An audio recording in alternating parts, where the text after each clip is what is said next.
सहना भवतु सहनौ भुनक्तु सह वीर्यं करवावहै तेजस्विनावधीतमस्तु मा विद्विषावहै ॐ शान्तिः शान्तिः शान्तिः।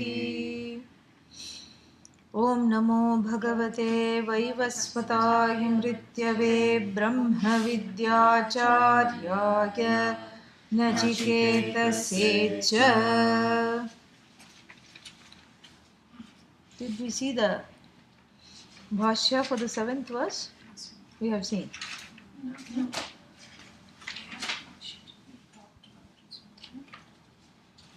Have we seen the Bhashya for the 7th verse? I don't think so, Swamiji. I think we stopped at the end of 5. 5? No, 7. 3.7. It's not 5. That much I know. 7, Swamiji. Have we seen the Bhashya for the 7th verse? I don't think No. so, Swamiji.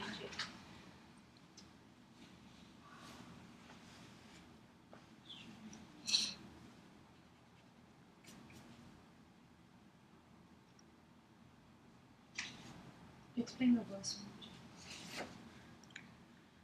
प्रमाद्यन्तं प्रमादं कुर्वन्तं पुत्रपशुआदि प्रयोजनेषु आसक्तमनसं, that we have seen, वित्तमोहेन वित्तनिमित्त मोहेन अविवेकेन मूढं तस्मात् आच्छन्नं सन्तम् अयमेव लोकः योऽयं दृश्यमानः स्त्री अन्नपानादि विशिष्टः नास्ति परः अदृष्टः लोकः इति एवं मननशीलः मानी पुनः पुनः जनित्वा वशं मद अधीनताम् आपद्यते। मे मृत्योः मम जनन मरणादिलक्षण दुःखप्रबन्धारूढः एव भवति इत्यर्थः। प्रायेण एवं विधः एव लोकः. So this is how it is. That is why, because people evam vidhaha eva lokaha, these people are just like this. Like what? Like afore described, balaha na samparayah pratibhati balam. These are, what are they? They are actually children. Children means avivekis. They don't have viveka. And Adi Shankara concludes, and his conclusion is actually a very good connection to the next mantra. And what is the conclusion? Prayena evam vidhaha eva lokaha. That people are just like this in the world. You cannot expect anything better. This is who they are, and this is what they symbolize. This is what they want. This is how they are, and that is why, Shravanaya api bahubhihi yaha nalabhyaha. We saw all that. That even to sit and listen to it, listen to what? This teaching about the Atma from a person who is qualified to teach is a rarity. Why is it a rarity? Because it is not chosen. Unlike military service in some countries, it cannot be enforced. And if it's not enforced, even if it is enforced, it is not, nothing goes in, and it is not really chosen. It has to be chosen. That this is what the mantra is going to say, that there is a certain free will there, that is at least at the level of engagement. That free will has to say, this is, that free will is involved in this gaining this viveka, vairagya. That is where the free will is, and we'll talk about that. I keep meaning to do that, and one day it will come and it will be the right day. So to gain that discrimination and to drop all the other things which are not in keeping with what I really want, that is where that little discernment is involved, and discernment is based on free will, because that's why the animals don't have it. The animals may know that, okay, if something stomach is not okay, I have to go outside and chew some grass. They will do that. That's also a certain, perhaps a very minute way of using the free will, but it's mostly programmed. And so therefore, the free will here, this viveka, this discrimination, this so-called choice has to be made. It's really a choiceless choice, as we are going to see. So we've seen this thing. So Shravanaya api bahubhihi yaha na labhyah shrinvanto api bahavu yanna vidyuhu. First thing, it's not available for listening by many people. Okay, so what? Well, I'm one of the few who's listening.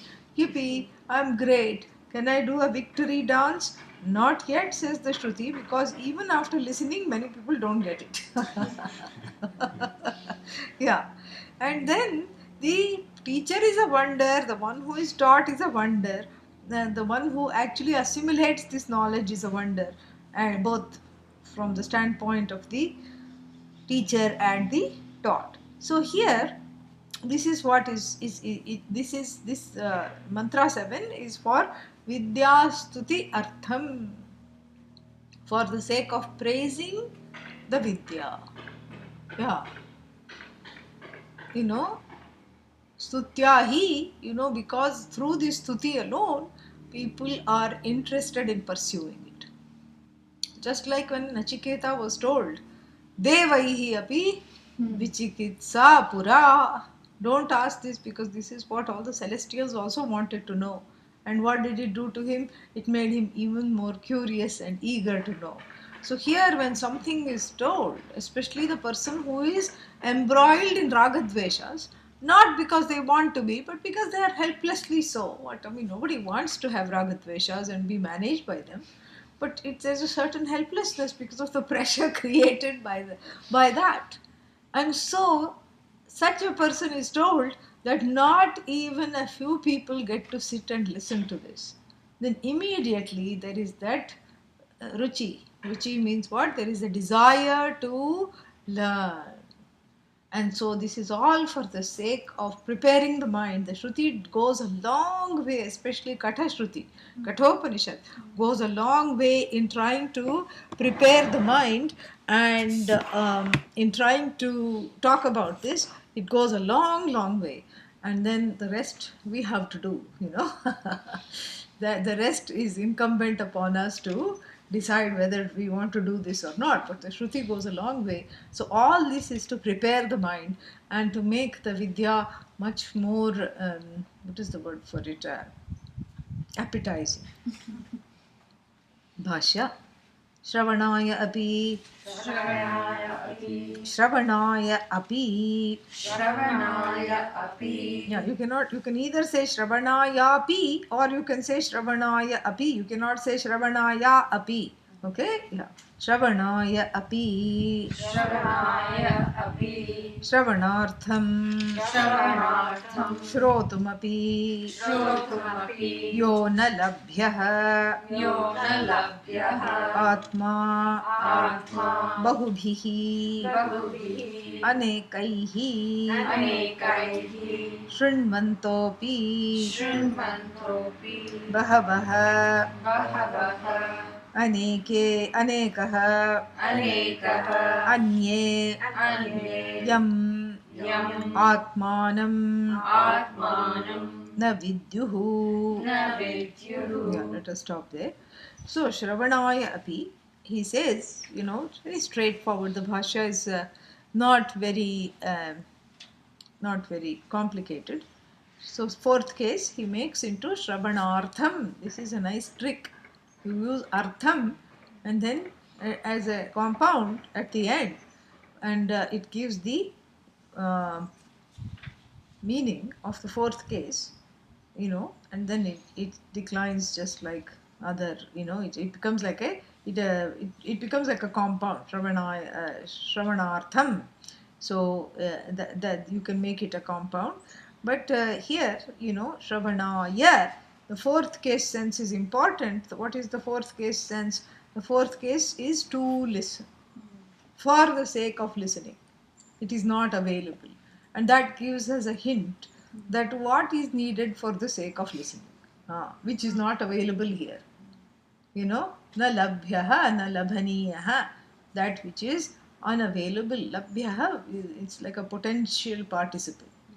Yeah, so it is not available for the sake of listening. What is it? What are those things that is not, So one you can say is the Atma is not available for the sake of listening. Why is the Atma not available? Because like I mentioned, the teacher is not there, student is far away from the teacher, and you don't have a computer, so you cannot go online. I mean, that is impossible in this day and age, but nonetheless. So many reasons might be there. But here, that use of the fourth case is bringing in some other, ushering in a few other things that have to be, that have to be talked about, that have to be assimilated, that knowledge of what are those things on which this Shravanam depends. Because the very next line is, even after being available for listening, it is not available, it is not available for understanding. Okay, then why should I bother to listen? Already it is not available for listening. All right, here I am, the lone star coming to class, and then and then what, as a result I think, oh, I'm special. But then what makes me special is that even after coming and sitting, nothing is going in. Big problem etat. This is a very big problem. So therefore the Shravana, yeah, for the sake of listening. Why is it not available? You can say that, okay, I'm living in a small town. All these Adi Bhautika factors, that there are not any Vedanta centers, or the Vedanta centers are there, but I don't like that particular teacher and that particular center, so I want to go to some other center. That is all Adi Bhautika problems. What are Adi Bhautika problems? Problems surround in my surroundings, which make it difficult for me to listen. What is the surround problems in my surrounding? I don't have surround sound. That is called problems with my surroundings. So I'm not able to listen. You can always say that, and it's very easy to point the finger. Atra tatra sarvatra. Here, there, everywhere. You can just point the finger and say that I am not listening because, the microphone for live stream is not working. So many things. I am not listening because something else is going on that is more interesting. That's also Adi Bhautika problems. Correct? Yeah. And of course, Adi Bhautika means problems connected to the surroundings, centered on the surroundings. Of course, there is Adi Daivika problems, big time. What are Adi Daivika problems? Centered on karma, acts of God, etc. Things which I cannot control. Like what? Karma. Yes, tire gets punctured each time I try to get into the car to go to class, or something happens. Yeah, so when karma and car trouble coincide, it's called karma. Just this is how Americans pronounce karma anyway. So this is what it is. So many times, and sometimes people come and say, I just forgot there was class. How you can forget? Well, it happened. I just slipped the mind. Karma. So Adi Daivika also is included here. Shravanaya api bahubhihi yah nalabhyaha. Adi Bhautika definitely included and also easily discernible, because even the person who is dense enough to not know that there is such a thing called karma, who is quick enough to see that there are other people that are responsible, or other things that are responsible. My mother didn't want me to go to class. How old are you? 52. And how old is your mother? 82. Oh, is your mother living with you? No, she lives somewhere else. But she phoned and said, don't go. So like this, all these this is easily discernible. This one is my problem. My family members don't want me to gain this knowledge. They are the problem. And car is not working. That is the problem. And then distance is too much. That is the problem. Teacher is not good. That is the problem. And I when I was living in that city, I used to go to this particular Vedanta center, which is not here. In fact, there is a center called Vedanta Center. Yeah. I think it is Ramakrishna Mission. Everywhere it's called Vedanta Center. So then that is the thing. So Vedanta center, which I used to go to, is not there. This is all what is in the surround sound level. Yeah. And then finally what? Shravanaya api nalabhyaha, you know. Why? Kasmat, you know, ragadveshadi adhyatmika pratibandha nimittatvat. You know, this is the because of the final block. Whenever there is a block, when you say nalabhyaha, there is a block. That means we have to look at it from three angles. What are the angles? Adi bhautikam, you know, karmic pratibandhas, karmic blocks. Adi daivikam, karmic blocks. Adi bhautikam, blocks connected to or centered on, or so I think, the surroundings. And finally, what? Adhyatmikam, centered on I. That is the least discernible, because one is always outwardly focused, and being outwardly focused, what happens? That one is always interested and eager and quick to see what is happening outside.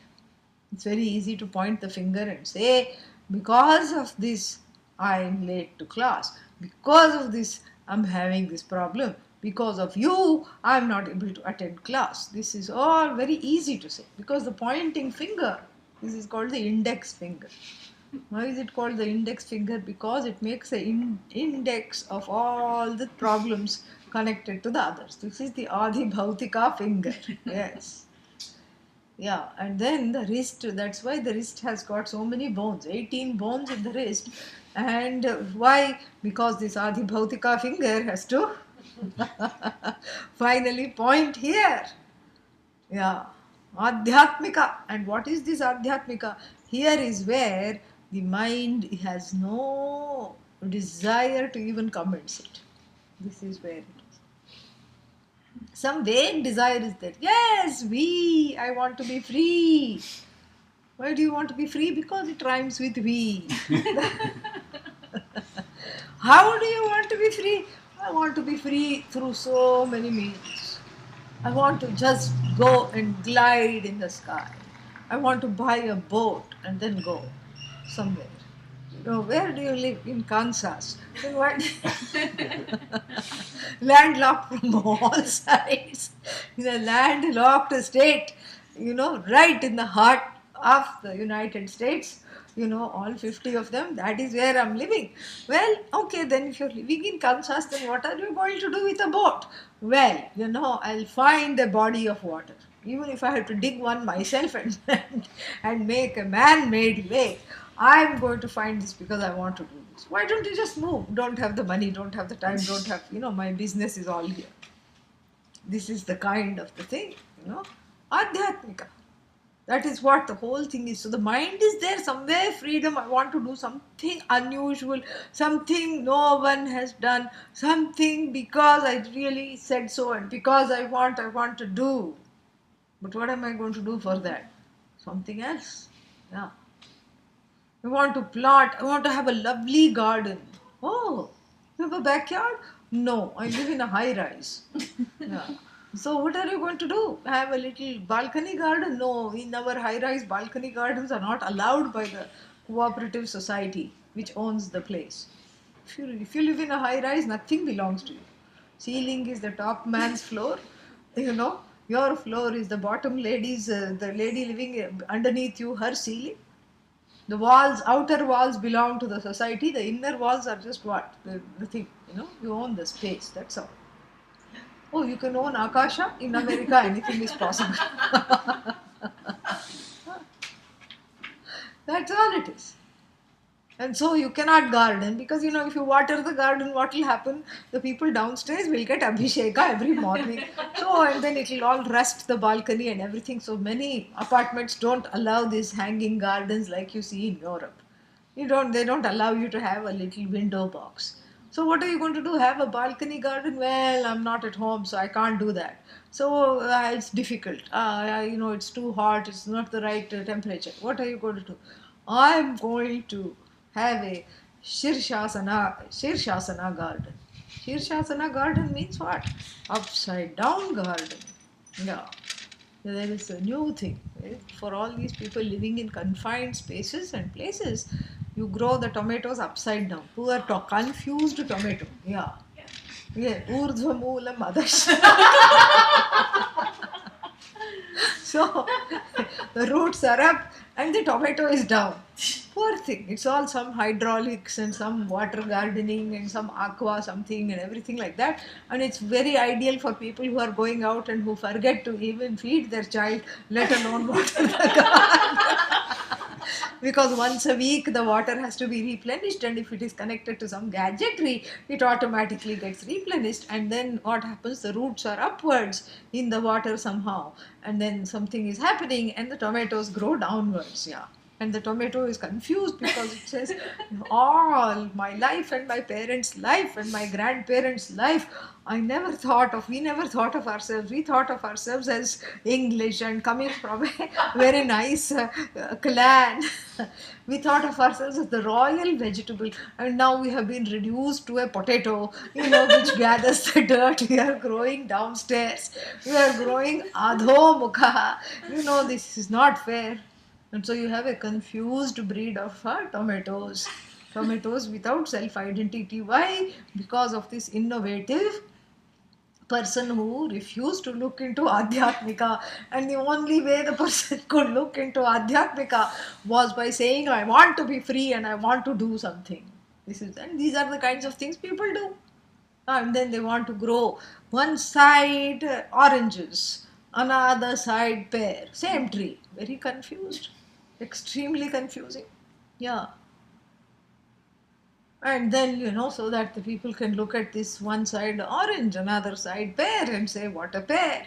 And what a pair of fruits these are. And then some other people, they like all this bonsai, The orange is the size of, what is that? The pinheads, The head on the pin, that little pearl is there, that's the size of the orange.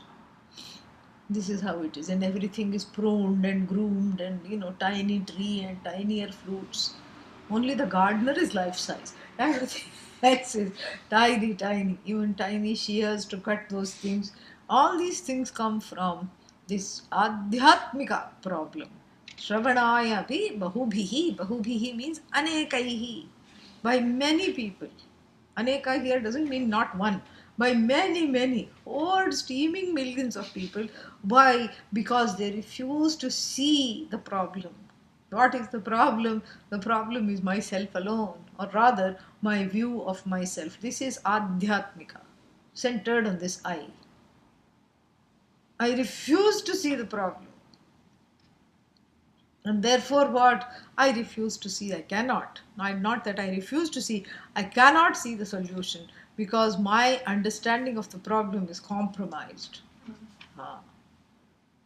Because the finger is always there. Finger is here blaming Bhagavan. Why Bhagavan is up, I don't know. But this is how it is. Yeah.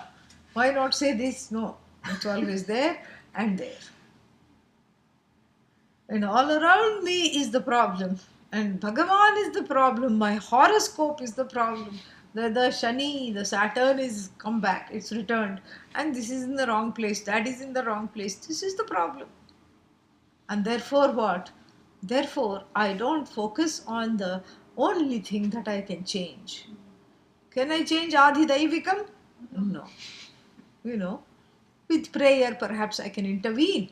But for that also, I need to look at myself and see what is there. Otherwise, without Adhyatmika, without understanding the truth of where the problem is, I cannot even intervene to change it. I cannot change acts of God and karmic acts, really speaking. And then what? Can I change Adhibhautika, my surroundings? Everybody is saying no, but then nobody stops attempting to change it. This is what is the fascinating thing for me. Yeah. Everybody says no, we cannot change anybody. Everybody becomes a philosopher, hammock philosophy this is, not even armchair. Yeah. Lying in the hammock on a nice summer day, this is what comes out. This is hammock philosophy, safely in the hammock. One is, putting on the philosopher's hat. And then they will advise other people also, what can you change? You cannot change anything. But they will be trying to change that very person. This is what the problem is. Even though intellectually people maybe cognitively they kind of get it, they kind of understand that nothing can be changed, but that doesn't stop them from trying. In fact, the whole life managed by raga dveshas is about changing the adhibhautika, making everything more conducive to aham I. Who is this I? The ragadveshi. Yes, the one who owns up the ragadveshas, the owner of the body, mind, sense complex at the level of the ahankara, this I, that aham. I try to change and then fall flat on my face. But then I get up like Jack in the Box again and try to change it again. So the whole life is wasted trying to make people, objects, relationship, things and situation more conducive to this fellow who is constantly dissatisfied. And the attempts are what? Attempts are met with failure only because you are not the only one attempting. While you are attempting to change the other one has already employed 3-4 people to change you. Yeah, you think you are the only one. No, that person has arsenal. Yeah, that person has deployed 4-5 people, one person to spy on you, another like NSA, another person to convince you, third person with a club in case you're not convinced, not country club. Yeah, a club picked up in the countryside, that kind of club to beef you into submission. Yeah, and the fourth one, a drastic measure in case the first three fail. Yeah. So this is what it is. So other person is also, it's like a taffy, push, pull. This side, that side, this side, that side. The asuras and the devatas catching hold of this, what is that called? Rope game. So what is that? Tug of war. Tug of war, yeah. So ragadveshas, yourself and others ragadveshas and your ragadveshas playing tug of war. I'm not going to comment on which are the devas and which are the asuras. All are asuras. This is what it is. Yeah, because if you are engaged in tug of war, what happens? Nothing happens because you win. You feel very happy you won, and you let your guard down. Oh, the rope has gone to the other side. This is what happens. And in this angst, in this anxiety to control the world and make it more amenable to myself. This is what the whole thing. I want to make my surroundings more amenable to I. I want everything and everybody to act in accordance with my expectations so that I can be comfortable. I want Bhagavan to act in my expectations so that I can be comfortable. This is the Artharthi Bhakta, the one who makes deals with Bhagavan. Make this business successful. Why? Because I have named it Krishna Enterprises, Balaji Enterprises. As though Krishna has no other work. Yeah, but I'll give you 50% of the profit. This is what it is. So controlling the surroundings, controlling even the Daivam, that element which is not controllable, even trying to control that through my efforts alone, not through prayer. Even the prayer becomes an ayasa, an effort, a calculated effort with which I greet the world. No wonder that this is missed. That perhaps the problem is not centered on the world. Perhaps the problem is not centered on the universe. Perhaps the problem is centered on aham, I alone. And this I has to be looked into. Am I just excess baggage of ragadveshas? Yeah. Each time I have to go somewhere, it's a problem. I am high maintenance because I have to carry all these things. And then when I carry all these things, what happens? I'm weighed down. And then I'm uncomfortable. I'm cranky. And the ragadveshas make me cranky. And this cranky person, gets involved with another cranky person, doubly cranky. Everything is cranky. In-laws cranky, outlaws cranky. This is what the whole thing is. And so when you say Shravanaya, when the Shruti says Shravanaya api, Adi Shankara says Shravanartham, for the sake. Artha here means for the sake of listening. You know, Shravanartham means what? What? All the things that are needed for the sake of listening is here, is involved here, has to be brought in here, all various kinds of pratibandhas, blocks at various levels. Bahubhihi yanna labhyaha. Okay, so shrotum api means even to listen.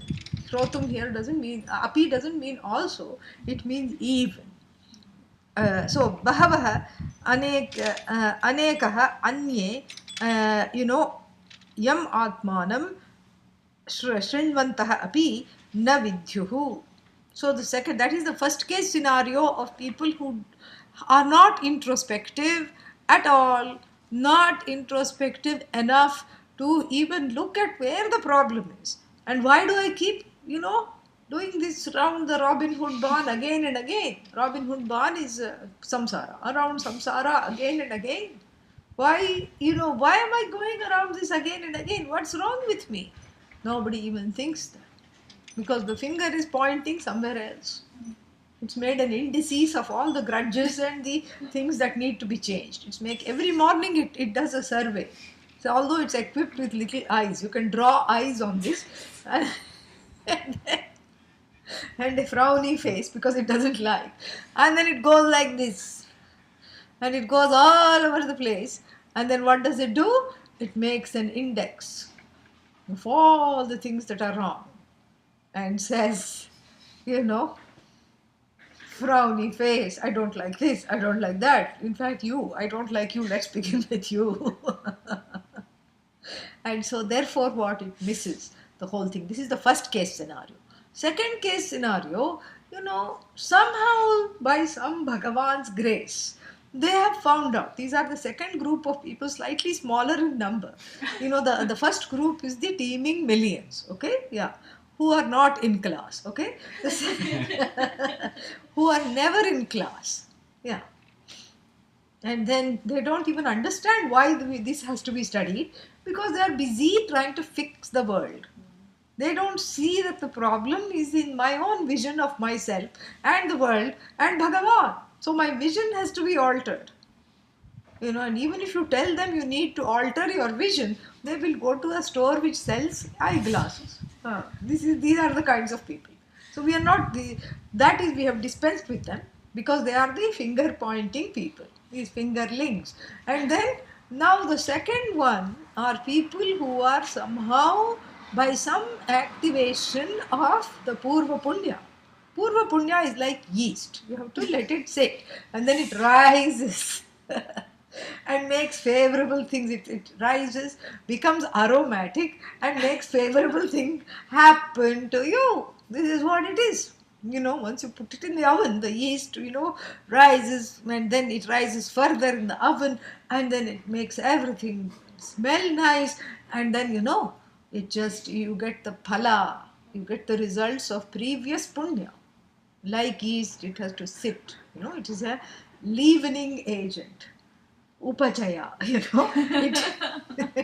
it makes everything come, it makes the person, the frowny face is now.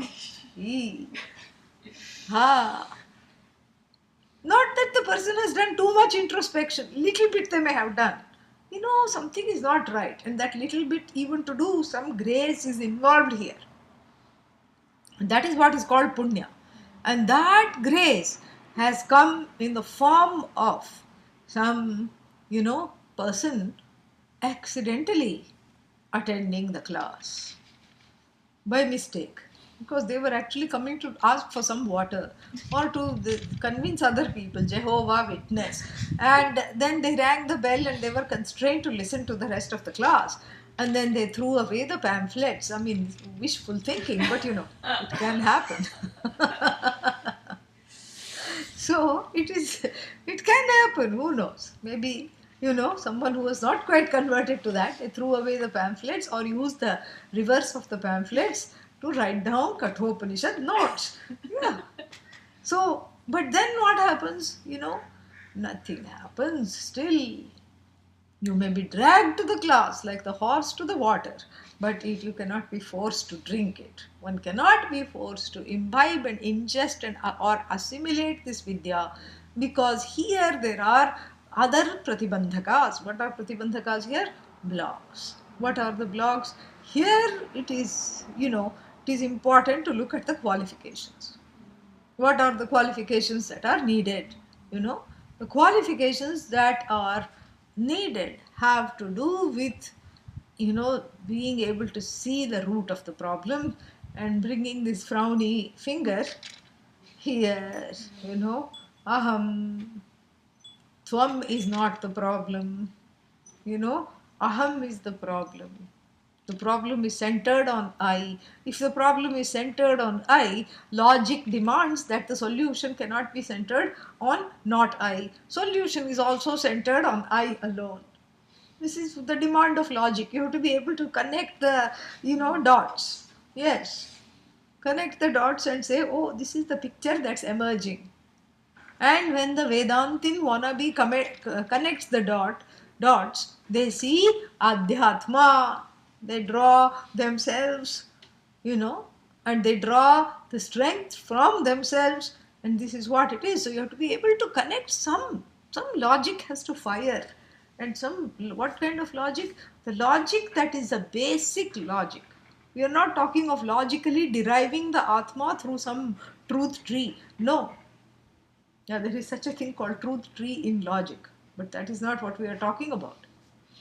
We are talking about Atma is myself. And if this Atma is myself, then, and in spite of, this is some kind of connection. This is a certain anumana, arthapatti. I have to do some logic, some inference. If the problem, if everything is centered on myself, that I am trying to make myself happy, fact A. Fact B, I'm failing miserably in making myself happy using all these yantras, tantras available to me, and mantras too, you can bring in. Nothing is changing. So therefore what? Maybe I'm not reading the problem correctly. This is what is called Vivek. What I want is contentment. And where am I seeking contentment? In the most discontented place there is, which is called the Jagat, which seems to be the discontent magnet.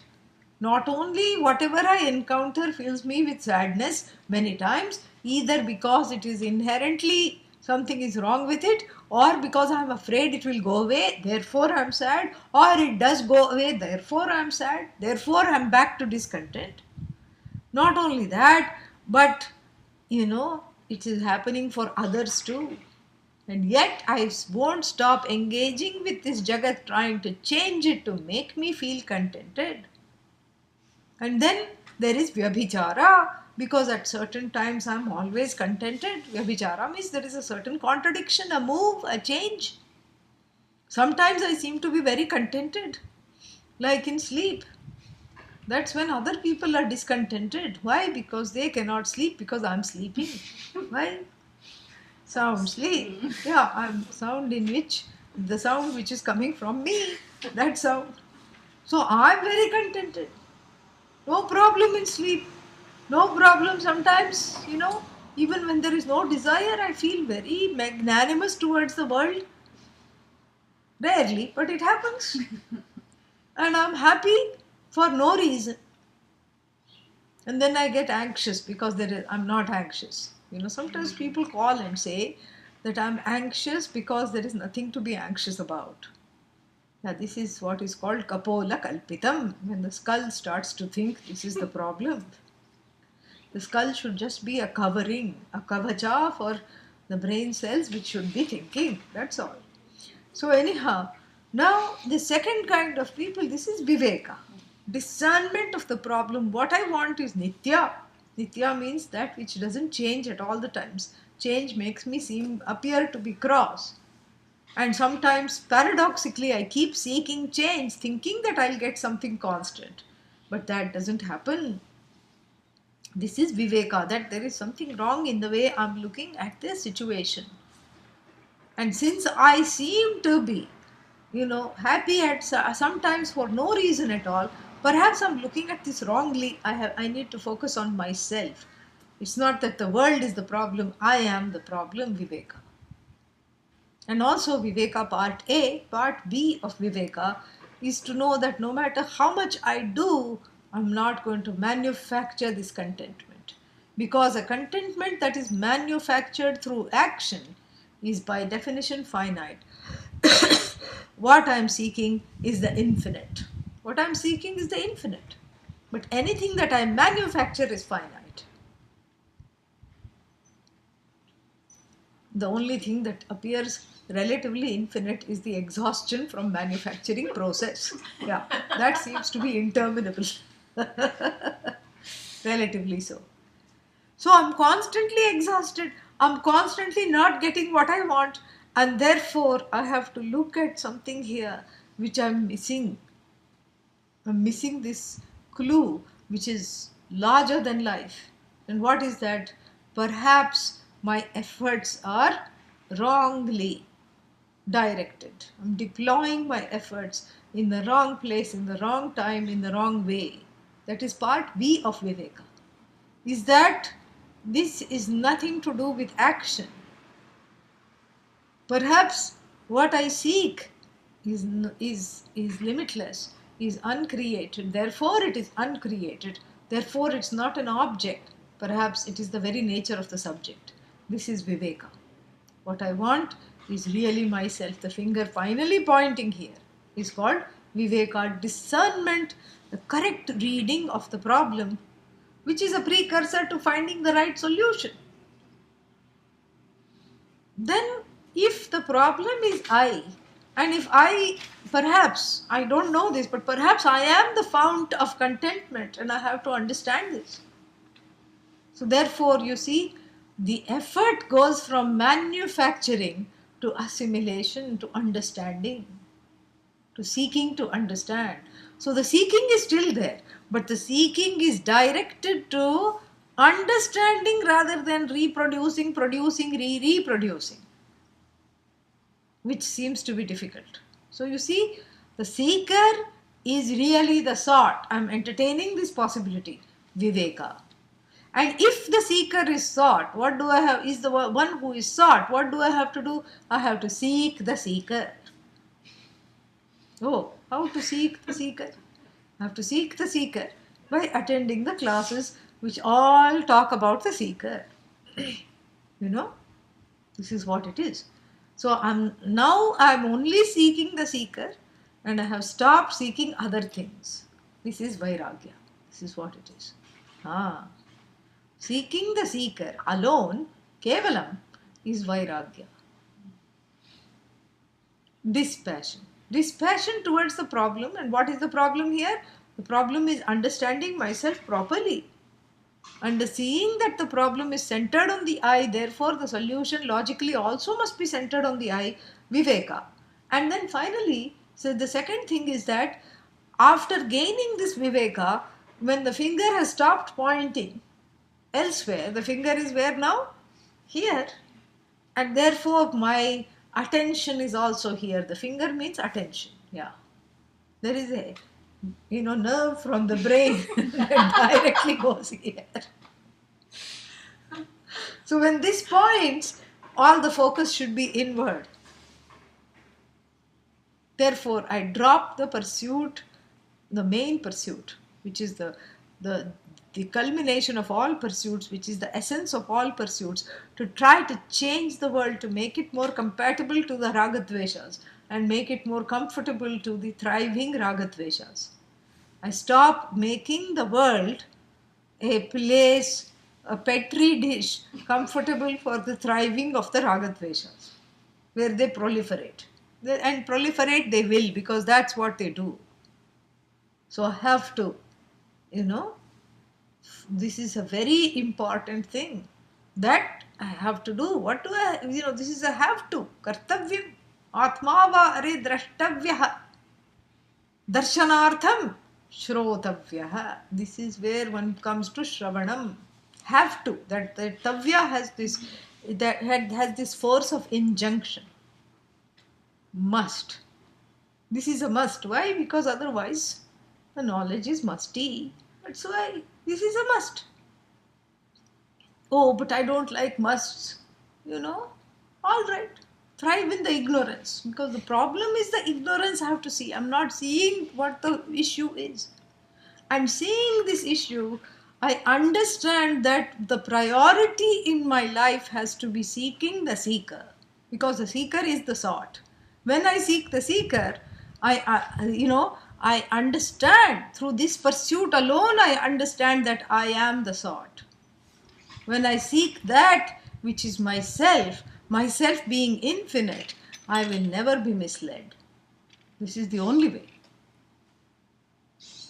Whereas if I seek everything that is finite and I deploy my efforts to gain the finite, all those pursuits collude with the precious time and the precious resources that I can deploy to seek the truth of myself. This is Vairagya. Viveka, Vairagya have a stereophonic kind of effect. Stereo, they go in tandem. Sometimes, rarely, Vairagya comes first because something sad happened.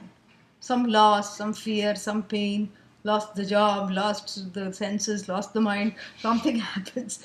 And then to regain that, people seek refuge in Vedanta, but even that's okay.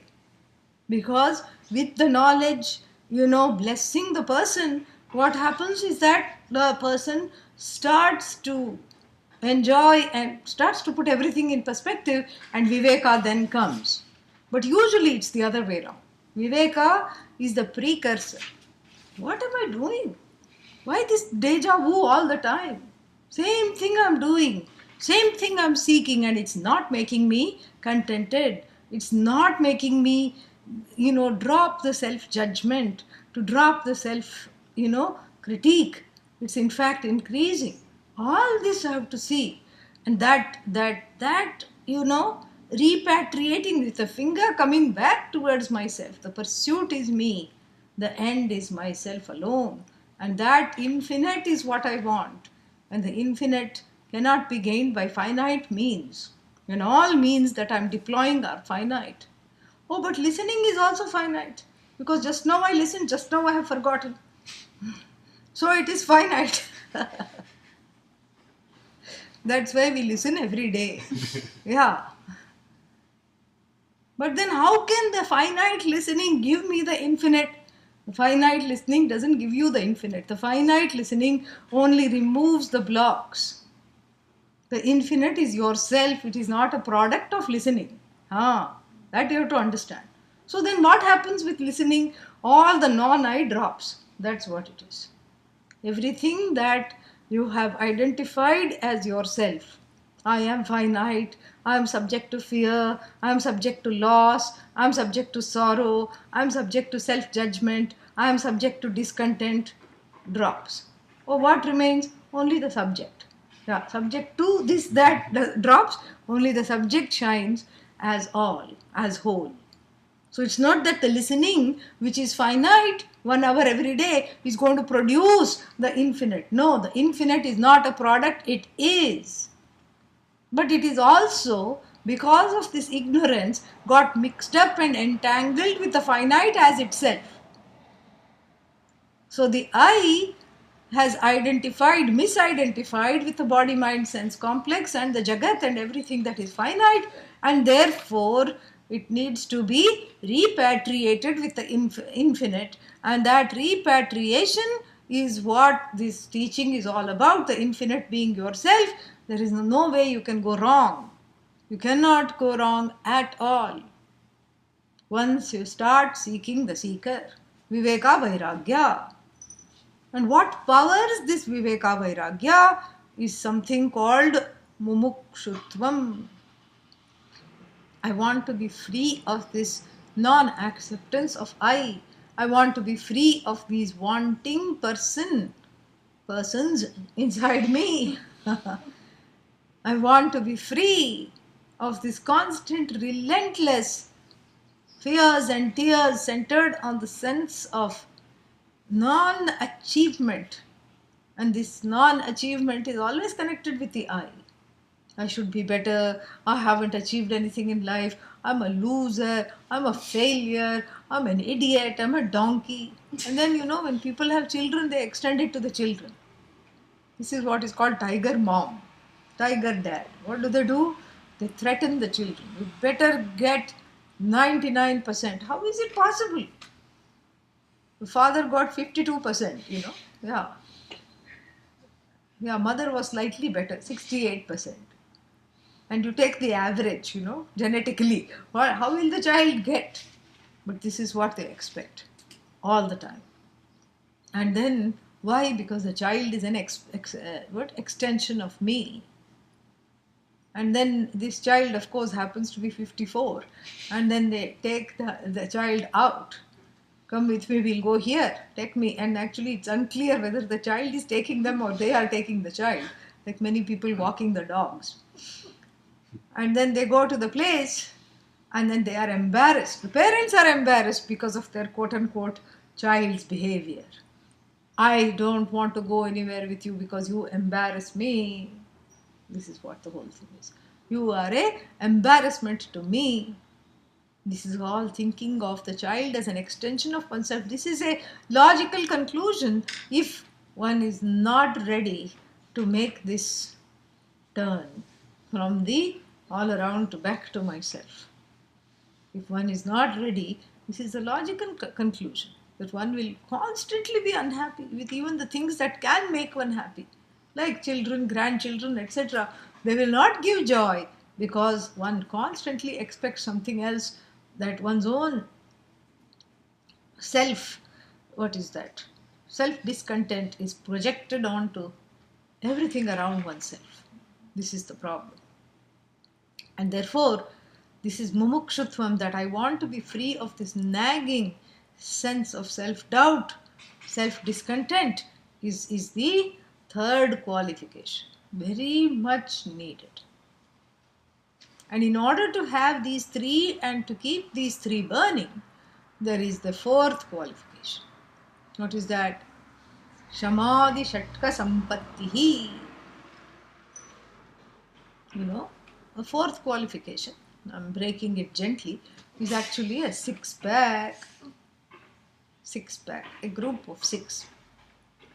It's called the six-fold treasure, sampattihi, six-fold nidhi, treasure. And it is to be treasured because once it is cultivated, it gives dividends in the form of self-contentment, in the form of the teaching, blessing one. That's why it's a treasure. You cultivate it, you make it grow, you put it in the bank, and then you can bank on it. It's a personal value bank. These are the values. And there are 6 of them. Again, the first two go in pairs. Dama and Shama. What is Dama? Dama is the first level of interception with regard to the organs of action, speech included, when it is not wise to do so. When is it wise? Never wise. When, I am triggered by something, and of course, the reactive mind says, lash out, give them a taste of their own medicine, let them stew in the hurt that they gave you, give it back, throw the mud at them, back at them. The tongue is ready. The tongue starts dancing in the mouth. Let me go. Let me tell you what all I will say. I will do you justice. Put me out. Just, yeah. Even to make a face at the person. Put me out, the tongue says. And then if one lets the tongue go, what happens? It's like an arrow. It hurts. Oh, but they hurt me. Yes, but what? Therefore I hurt in return. But this return hurt sometimes is more than the original hurt.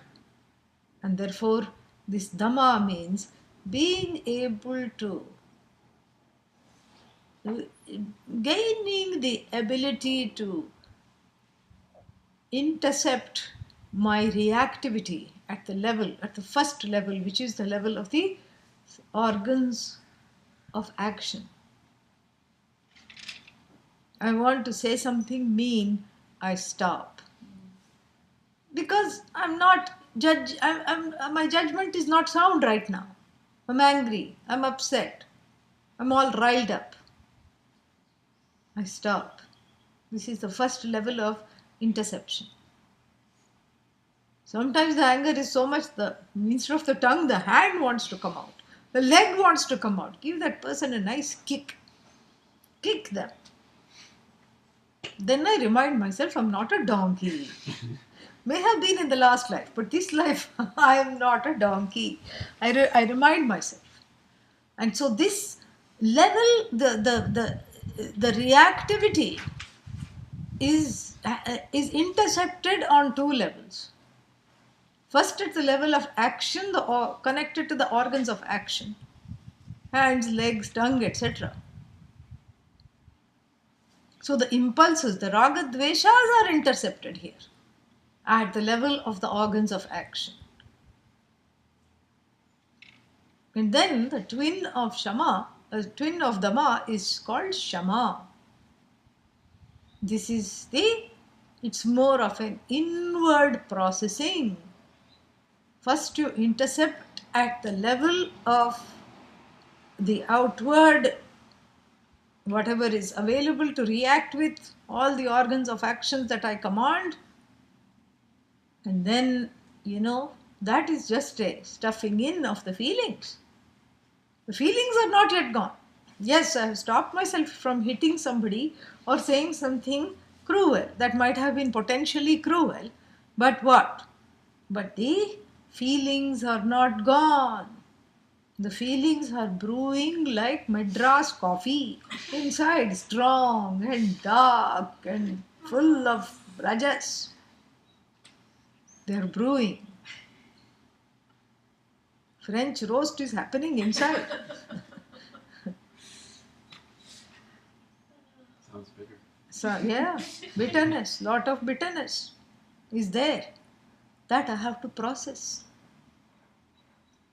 So the long-term processing, the introspection, the gift of introspection and the processing of the hurts through which I heal those hurts or I incapacitate them from troubling me is called Shama. This is what is Shama. Shama is getting to the place of calmness so that in the future Dhamma is not even required. Because at the level of the mind, I become responsive rather than reactive. Reactive means I want to do something immediately.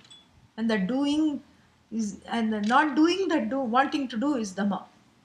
But that wanting to do is not gone yet. So I step back, I give the person a benefit of doubt. Generally they don't say such thing. Maybe they are upset. Okay, never mind. Oh, I know their background. Even more reason to give them benefit of doubt. Given this background, this is how they will react. Given this background, this is how they will act. And also one more thing, Shama means. One more step. This is the first step. Second step, given my background, if they act like this, this is how I will react. So therefore I disengage from this action-reaction and I watch my background. I just say Namaha to their background and I allow this background to be in the background, to not come into the foreground. Dhamma. A quiet, quietened, resolved mind. Resolved of what? The past hurts. Because even when something happens in the current situation, that one gets riled up, angry, hurt, afraid or sad is nothing to do with that situation right now. It always has to do with the past. Whose past? Don't say the neighbor's past. My own past. Oh, but doesn't the neighbor have a past? Yes, that should be the neighbor's problem, not my problem. That's the neighbor's problem. If I make it my problem, I become codependent. This is what it is. So, Shama means resolving that. It's a private affair. And it helps. Other things help. Therapy helps. Yoga helps, especially with Dhamma, because one becomes slow in reactivity. And also the mind becomes slow. Shama, Dhamma, yoga helps because the movements become more studied, deliberate, and very easy. And this is what I have to do. This is what I have to make the mind such that it is available for the teaching. And a mind that has Shama and a person of free will who has Dhamma is the person where the will and the mind can be directed towards the pursuit of the knowledge. Otherwise, if I'm reacting all the time, and if all the grudges, if I'm not reacting but the grudges are sitting there, I'm becoming a begrudging, bitter person, then also, Shrinvanto Bahubhi Yanna Labhyaha. Even if I'm brought into the teaching situation through Purva Punya, through the past good deeds, etc., as a blessing, nothing will go in. So, this I have to cultivate Shama and Dhamma by not reacting, by taking the time to sit and respond to the things, by taking the time to sit with my own discomfort without stewing in it. Stewing is not Shama. Sitting with it and allowing it to integrate and embracing it, being brave enough to embrace it, that is Shama. And Shama Dhamma together brings Uparati, which is a kind of a mini Vairagya with regard to the attention where the mind goes in pursuit of all things that are not necessary. Uparati. Useless things are given up. Renunciation is taken from needless pursuits to bring the mind back here. Then the next one is called Titiksha. Titiksha means allowing the discomfort around me that I cannot alter to not overwhelm me. If I can alter, of course you can alter it. Alter it. We are talking of the uncomfortable situations that cannot be altered. Titiksha is not going online shopping for a bed of nails and then sitting on it. No, that is not Titiksha. Titiksha is supposing there is the cushion is now gone from your couch, you are okay with it. You're okay with a sagging cushion because one cannot afford to buy something else or whatever it is, you make do. You make do with what can be altered, not grumblingly, not fumingly, grumblingly outside, fumingly within, but cheerfully. Cheerfully putting up with difficulties because I know that this knowledge is precious and I focus on the knowledge rather than the difficulties because the difficulties connected with the body, mind, senses will always be there. Which body is free? No body is free. So cheerfully I put up with the difficulties because the time and the effort and the resources wasted to attend to all those comforts which still leave me wanting. You know, like that person who used to come to class with 6 cushions and the first half was trying to rearrange the cushions. First half the person was never available. Rearranging one here, one there, one behind, one front, sitting on one on the top of the head, all kinds of things. So Titiksha, that's why they used to miss first half of every class. Every class, you know, you might have seen that person. In DC, one person used to come, 6 cushions, various sizes, shapes and hardnesses and softnesses. One under the thing, one under here, one on the belly, one, you know, one on the head, all kinds of things. Half of the class, the person was unavailable. This is what happens. Shrinvantopi bahubhihi yanna labhyaha. This is why Titiksha is important to keep oneself in a place of listening. And then what? Shraddha. Shraddha is my handshake. The knowledge is what is shaken. Yeah, in fact, it shakes me up. But the knowledge is what is encountered. So in the olden times, the handshake was actually, even though it was not about contacting the energy field and the aura of the other, and then touch is always nice, it's like having a hug, none of that. In those gun toting days, which are, of course, those days have come back now, everyone shooting everyone else left, right, and center. But in the olden days, in the gun toting days, they used to shake hands to show that I am not, my gun is in my pocket, not directed against you. I come with you with free hands. The dominant hand, which would always be holding a gun, is not right now. So I'm extending my hand to show that I'm unarmed. This is Shraddha. This is what Shraddha is. All my arsenal I keep out of sight. I suspend the arsenal. In my encounter with the Shastra, I show I am unarmed. Not even a shake hand, hands up. Hands up, I am unarmed. Have mercy on me.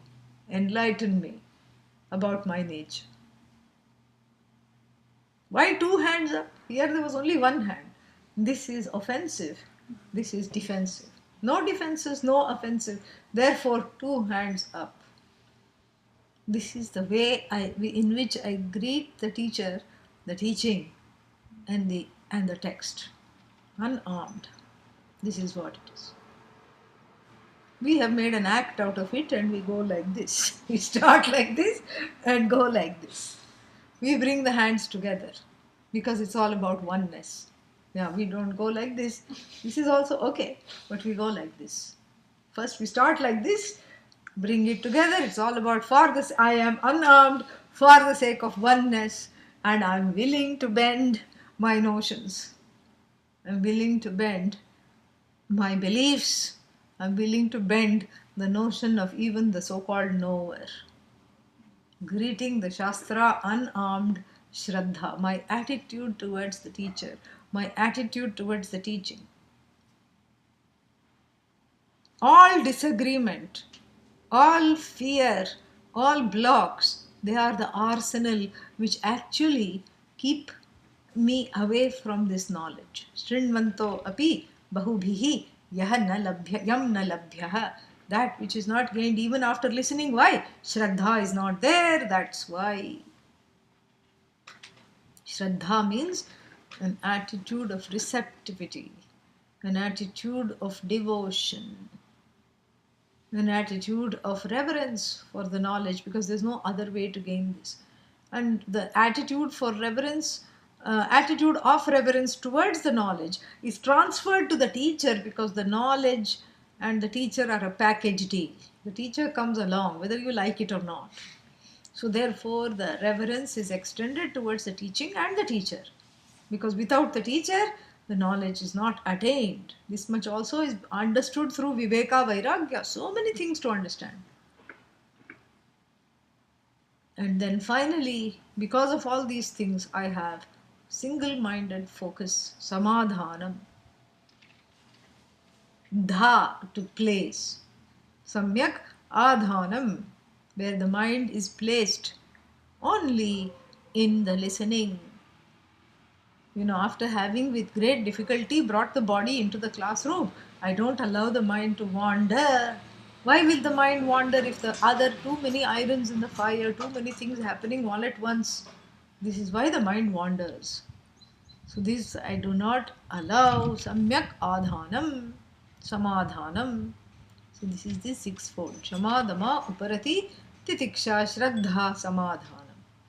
This is the sixfold treasure, which is really considered one, because each one is like a bunch of noodles. You cannot pick up one without all of them coming. If you ask me which one should I choose, choose any. Let it choose you, and the other ones will come along. No, but which I should choose? Shraddha. Choose on cultivating Shraddha. Oh, why are you telling me that? Because Bhagavad Gita says Shraddhavan labhate jnanam. Yeah, so this is what it is. So Shraddha means receptivity. Coming unarmed to the knowledge, keeping my defenses and offenses, raga dvesha suspended in the so that the pramana, the knowledge can operate upon me. I anesthetize the raga dvesha so that I can go through this surgery of repatriating myself with myself. This duality is as though made into one. That's what. It's more of an anatma tumor removal surgery. Yeah, all kinds of malignant tumors that have grown, which are not I, which are making me groan, are cut off and removed. And for this surgery, that anesthesia, so that I don't question what is being done and how it is being done, because that I, the questioner, has to be, removed or at least lightened. So therefore, I submit to this operation of this pramana upon me like even a surgery. I don't argue with the doctor. Are you cutting in the right place? This is too big a scalpel. I think you should use the one lower size. This is too much. I feel that you're taking out the wrong tumor. I think the one next to it. Are you sure you're taking out the tumor and not the organ? It feels like the liver is in your hands, my liver. That's why they put you out. Before the surgeon even meets you, the friendly anesthesiologist will come and say, how much do you weigh? Yeah, and the person was lying every other time, every time. This time they will tell the correct weight because the anesthesia is given on with connection to the weight. Here they cannot embellish. Because if they say, I'm lighter, then you will wake up in the middle of the surgery. And you will not ask the question, where am I? Or who am I? Because you will be so frightened, you will not require more anesthesia. Then you will pass out of fright. All the gauze and the blood and everything, not fun. So this is the anesthesia. This is very, very important, this anesthesia. To anesthetize myself so that from the raga dveshas. What is raga? The thinking is not anesthetized. The cognitive abilities is not brainwashing. The cognitive abilities are there.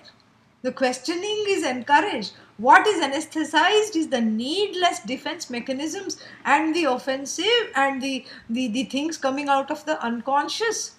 I have to put some chloroform, dab all of them with chloroform and then come to class. Raga, dveshas, all of them.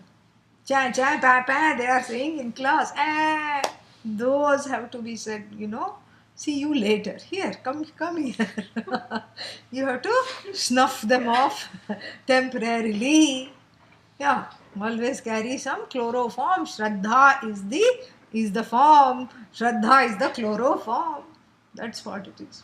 This is what. So if you are asking my suggestions or advice on what I should pursue of all these 6, because I only have time for one, Shraddha. How much? Many, many helpings of it. Until when? Until it becomes my own nature. Until I cannot see the Veda without looking at it as a pramana. That pramanya buddhi comes. Until then, I have Shraddha. That's all. You see, the qualifications are not hard. Yeah, very easy. So, missing, why are we doing the qualifications right now? Because the one that misses on these qualifications is the one who, even though listening, is not gaining the knowledge. So, one is deploying the efforts to come, to do this, to do that, but then what is happening? Nothing is happening. And so if one is wondering, I'm attending all the classes, I'm doing the right things, but nothing is happening, you have to go through this checklist. That same finger has to, instead of making a list of grudges, has to go through this checklist and see where you're not able to check. That one needs a little pull-ups and push-ups. That muscle needs to be developed. Yeah. It's like any other muscle. Shraddha is like a muscle.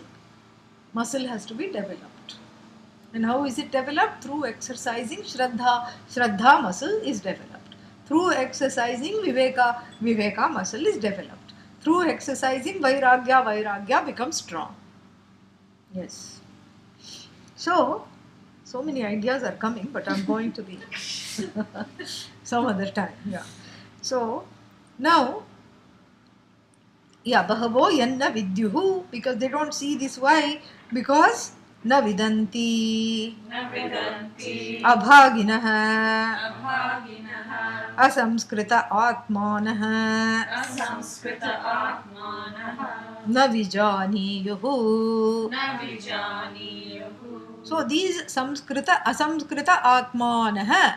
Asamskrita Atmanah means what? The Atmas, the people. Atma here means the people. Those selves, which are they don't have these sixfold qualification. They don't have the other three qualifications either. Not that they don't know Sanskrit. Yeah, that also is true. But they don't, even if they may know Sanskrit, without Shama, Dama, Uparati, Titiksha, resolved mind, a non-reactive body, a mind that is free enough to pursue this knowledge, a mind that is free but not receptive, no use, a mind that is free and receptive, a mind that has ascertained what is the problem, and a mind that has deployed all of its resources to address that problem single-mindedly, and the mind that is very, very eager for freedom. This is what one wants, and if any of these are missing, if you feel like one is wasting one's time, if anyone is feeling like I am wasting my time, please check up on this checklist and see what push-ups in which area the push-ups are needed. Yeah. So that is what the thing is. So abhaginah, those unfortunate, unlucky souls. Abhaginah, na bhagyavantah. So the ones who are they have no bhagya, they have no bhaga. That is what it is. Bhaga means that feeling of inhabiting things. I mean, they don't even inhabit the selves. Bhaga comes from, Bhagavan is in Bhaga. The Bhaga is there in Bhagavan. Bhaga means that, Aishwarya, that overlordship of oneself, the self-mastery is Bhaga. And the ability to have that largesse, Bhaga. Anything that is in abundance, anything that makes one feel prosperous with regard to oneself, that is self-Bhaga. Relatively speaking. And Bhagavan is all Bhaga, is Bhagavan. But then to meet and greet this Bhagavan as myself, some Bhaga I have to produce. It is there. I have to tap into that little Bhaga.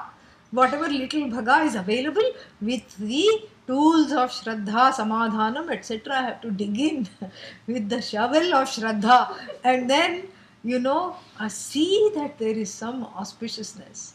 Even though I think I'm bad, I'm not that bad. Just like Nachiketa said, Bahunamemi Prathamaha, Bahunamemi Madhyamaha. I come either first or second, never the last. So Bhaga is that self-esteem, a certain amount of self-affirmation to greet this self that affirms everything. To greet the self that is all. At least I should have a self that says I'm small, but I amount to something. But if the self itself, the self-esteem is non-existent and minuscule, that even though one is brought to this class, which can really, chase all the blues away, one doesn't gain anything. Abhaginah, low self-esteem. The self-esteem is gone underground. That's why I said shovel of Shraddha, to dig it out. And abhaginah, asamskrita atmanah. So two reasons why they don't. Two reasons why they don't listen, why they don't hear even if they are listening. Why? One is because of low self-esteem. Second is because the preparations are wanting. Either or and or. Na vijaniyuhu, because these qualifications don't exist, they don't understand. Kimcha. Asya vakta api Asya Bhakta Api आश्चर्यः Ascharyaha अद्भुतवत् Adbhutavat अनेकेषु कश्चिदेव Anekeshu Kaschideva भवति. Bhavati. To make matters more spicy, not only is it not available for listening by many, even the ones who do come don't understand, and then to make matters more confounded, the teachers of this are also very few. Very few teachers who can inspire a certain awe in you. What the people call wow factor. Yeah. This wow factor is the most stupid thing, really. Because, people get wowed by all kinds of things. People get wowed by some stupid video floating over the internet. It has gone viral because everybody said wow, wow, wow. And then, and when enough raga dveshas are collected, it has collected enough ragas, likes, it is gone viral. That's what they say. But that's not the wow that we are talking about. Here in Vedanta, it's the wow has to be converted to how. How the knowledge is disseminated becomes inspiring when the teacher can communicate that which is yourself and hand you back yourself to you. That is the how. That is the wow in Vedanta. The wow in Vedanta is the how. The pedagogy is the wow. That is how it is. How to communicate that which has no problem, for which there is no solution. That is the wow. How to eradicate a problem that really doesn't exist. That is wow. That is the how. And how to, how on earth do I communicate this knowledge of non-duality by creating a duality, teacher, student, text, Ishvara, Jagat, Jiva? Wow, that is how. And this is what it is. This is the wow factor, is that it is based on a series of paradoxes. The final paradox between seeker and sought, that is also said, that is also made invisible by saying the seeker is the sought. That is what the whole finger was all about. That is the wow. The wow is really the how. So the teacher who is able to communicate this how becomes inspiring. Because the teacher lives that how. What is that how? It's now.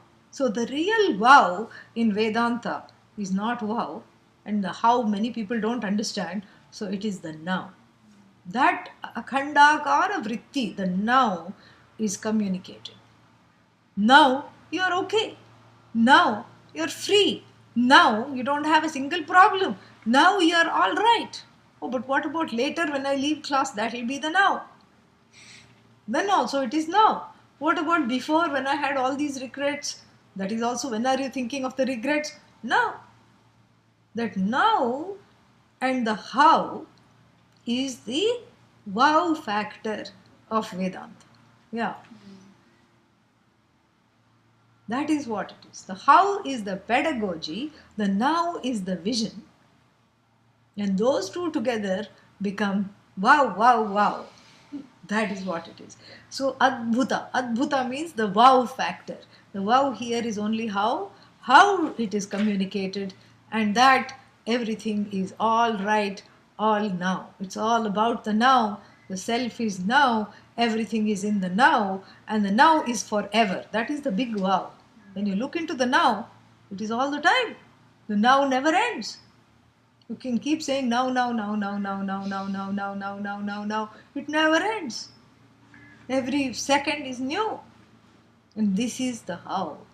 This is what it is. The how is the pedagogy, the now is the vision, and the two together become adbhuta. Wow. The proper teacher is able to communicate that and inspire the people that are able to listen. And then what? So kaschideva bhavati. This chit, kaschit, chit and chana are indeclinables that are used to to show that there is only one. So there's only few like that. Kaschideva bhavati tatha तथा shrutvapi asya श्रुत्वापि अस्य atmanah आत्मनः kushalah कुशलः nipunah निपुणः eva एव अनेकेषु लब्धा अनेकेषु लब्ध्वा कश्चिदेव कश्चिदेव भवति. भवति. Yeah. Rarer still is the person who listens to the how now and says wow. Yeah.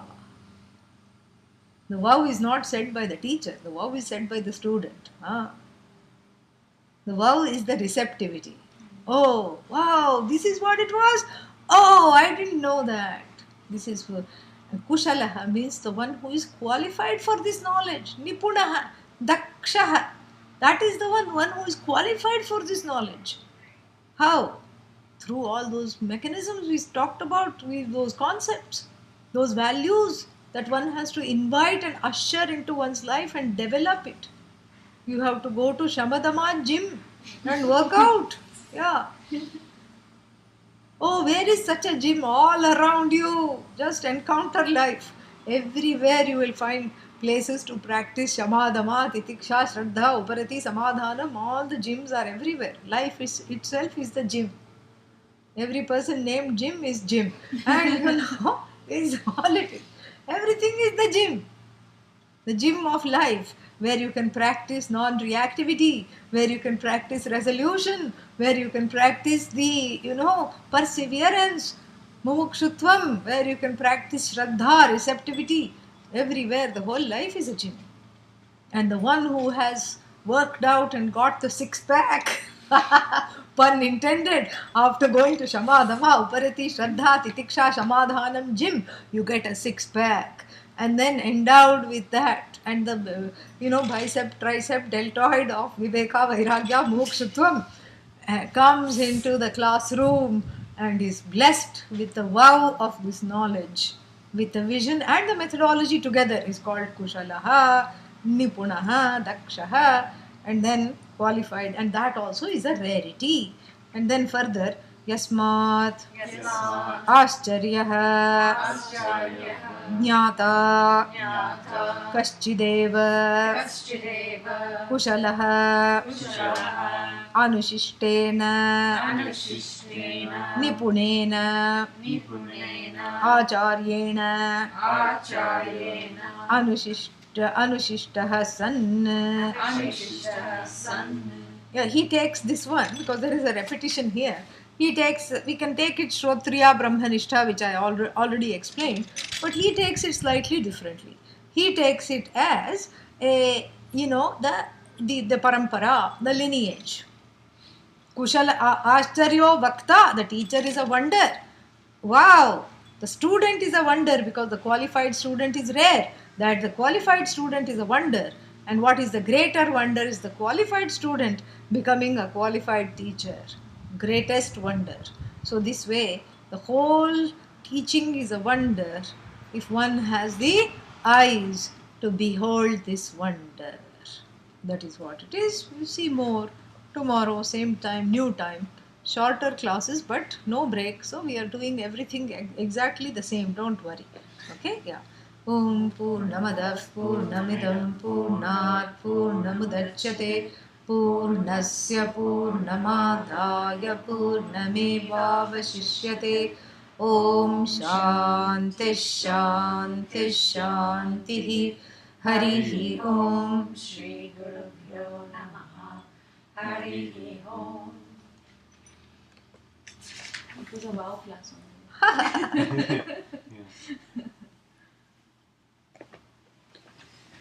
Namaha. 4 o'clock Bhagavad Gita.